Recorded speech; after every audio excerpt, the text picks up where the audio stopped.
BNP কিছু নেতারা এখন ওনারা আশঙ্কা করছে নির্বাচনে হেরে যাবেন এবং বিএনপি যারা সিনিয়র নেতা তাদের এবার বরাডুবির আশঙ্কাটা বেশি। বাংলাদেশে এখন সংস্কারের বিপক্ষে অবস্থান করেছে কিন্তু বিএনপি, সবাই এটা বলে। দেখুন আজকে কি বলেছে, একবারও বলেছে তারা সংস্কারের বিপক্ষে। বিএনপি এবং জামায়াত ইসলামী পাল্টাপাল্টি অভিযোগ করছে এবং বিরোধী রাজনৈতিক দল হিসেবে আসলে এই প্র্যাকটিস বাংলাদেশের নতুন নয়। বিএনপি নেতা মির্জা আব্বাস বলেছেন, কথিত একটি রাজনৈতিক দল যারা কোনোদিনই দেশের স্বাধীনতা সার্বভৌমত্বের পক্ষে ছিল না তারাই মূলত নির্বাচন বাধাগ্রস্ত করতে খুন সহিংসতা সহ নানা ইস্যু তৈরির চেষ্টা করছে এবং তিনি সম্ভবত এই কথিত দল বলতে জামায়াত ইসলামীকেই বুঝিয়েছেন। এটা ওনাকে জিজ্ঞাসা করতে হবে, ওনারা তো দেশের সিনিয়র রাজনীতিবিদ, ওনাদের জিজ্ঞাসা করাটা আসলে যৌক্তিক। কারণ ওনারা কখন কোন কথা বলেন তার সাথে আসলে কী উদ্দেশ্যে বলেন এটা বুঝতে আসলে আমাদের সময় লাগছে। দেখুন যারা আজকে কথাগুলো বলছেন তার সাথে আমরা লম্বা সময় ছিলাম, যেই ওনারা অবস্থানটা এখন ব্যক্ত করছেন আমাদের নিয়ে, এগুলো এতদিন কেন বলেন নাই। মূলত আসলে বিএনপি কিছু নেতারা এখন ওনারা আশঙ্কা করছে নির্বাচনে হেরে যাবেন এবং বিএনপি যারা সিনিয়র নেতা তাদের এবার বরাডুবির আশঙ্কাটা বেশি। তার জন্য ওনারা আসলে কখন যে কি বলেন এগুলো জবাব দেওয়ার মধ্যে আসলে সেরকম মানসিকতা আমরা সেখানে পোষণ করি না। বাংলাদেশের বাস্তব সমস্যা আসলে কোথায়? দেখুন আমরা আজকে আমলাদের কথা বলেছি কিংবা নানা কথা আমরা বলি,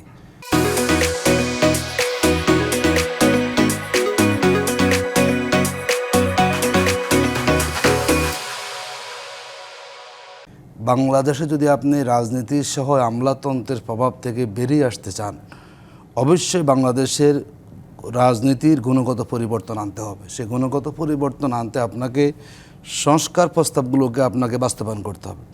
আমরা শুরু থেকে দেখে এসেছি এবং আপনারা নিজেরাও জানেন মিডিয়াগুলো যে আমাদের সংস্কারে যতগুলো পদক্ষেপ নেওয়া হচ্ছে কিভাবে এটাকে আরও বিলম্ব করা যায় এবং এখন মানুষ জানে যে বাংলাদেশে এখন সংস্কারের বিপক্ষে অবস্থান করেছে কিন্তু বিএনপি, সবাই এটা বলে। দেখুন আজকে কি বলেছে, শুনেন তাদের দেখুন আজকে মানে মহাসচিব বলেছেন যে গণভোটের প্রচারণার দায়িত্ব বিএনপির না। এখন যে আপনি গণভোট নিয়ে বলেন যে গণভোটের মানুষ কেন, আমরা আগে বলেছি যদি গণভোট একই দিনে হয় তাহলে গণভোটের উদ্দেশ্য বাস্তবায়নটা আসলে সফল না হতে পারে। এখন সবাই সে কথাটা বলছেন।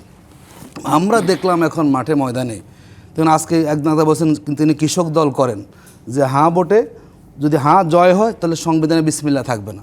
উনি একজন কৃষক দলের নেতা, কোথায় বিসমিল্লাহ সম্ভব কিছু আছে এখানে?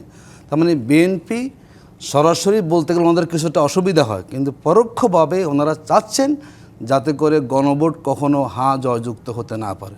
বাংলাদেশের মানুষও মনে করে তাই। সরকার তো তাহলে গণভোটের পক্ষে, আমরা এখানে আমাদের সরকারেরও কিন্তু আমাদের দুর্বলতা আছে, যেখানে একটা বড় রাজনৈতিক দল তারা চাচ্ছেন যাতে কোনোভাবেই গণভোটটা মানে হাঁ হয়ে রাষ্ট্র সংস্কার না হতে পারে। সেখানে সরকারের দরকার ছিল তার জায়গা থেকে আরও বেশি পদক্ষেপ নিয়ে মানুষের মধ্যে একটা উৎসবের আমেজ তৈরি, সে জায়গায় সরকার সেখানে ব্যর্থ হয়েছে।